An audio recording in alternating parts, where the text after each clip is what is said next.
তোমার ফেসবুক ভিডিওতে বা ছবিতে কে লাইক করেছে, কে কমেন্ট করেছে, শেয়ার করেছে, এটা তুমি দেখতে পাচ্ছ।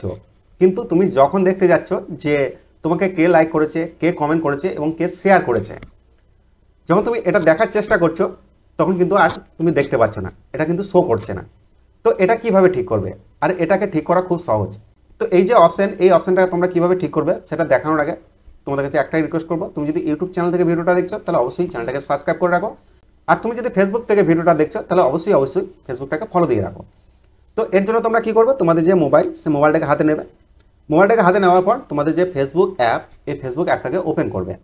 ফেসবুক অ্যাপ ওপেন হয়ে গেলে তোমার ডান দিকে উপর কর্নারে তোমার যে প্রোফাইল পিকচার, এই প্রোফাইল পিকচারে ক্লিক করবে। ক্লিক করার পর তুমি একটি সেটিংস অপশন পেয়ে যাবে। সেটিংসে ক্লিক করবে। সেটিংসে ক্লিক করার পর একটু নিচের দিকে স্ক্রল করে চলে আসবে। তারপর দেখতে পাবে প্রিফারেন্স অপশন। প্রিফারেন্সের নিচে আছে কন্টেন্ট প্রিফারেন্স এবং তার নিচে রয়েছে রিয়াকশন প্রিফারেন্স। এই রিয়াকশন প্রিফারেন্স এই অপশনে ক্লিক করবে। তো রিয়াকশন প্রিফারেন্স এই অপশনে ক্লিক করার পর প্রথমেই দেখো হাইড নাম্বার অফ রিয়াকশন। তো এটা যদি কারো অন থাকে, এই যে অপশনটা, এই অপশনটা যদি অন থাকে তাহলে তোমাকে লাইক শেয়ার কমেন্ট যেই করুক না কেন তুমি সেটা দেখতে পাবে না, বা আদার্স কেউ কিন্তু দেখতে পাবে না। তো তোমার যদি এই অপশনটা অন থাকে তাহলে তুমি এটাকে অফ করে দাও। তার নিচে রয়েছে অন ইউর পোস্ট, এটাও যদি তোমার অন থাকে তাহলে এটাকে অফ করে দাও। তাহলে দেখবে তোমার ভিডিওতে কে লাইক করেছে, কে কমেন্ট করেছে, কে শেয়ার করেছে সেটা তুমি দেখতে পাচ্ছ।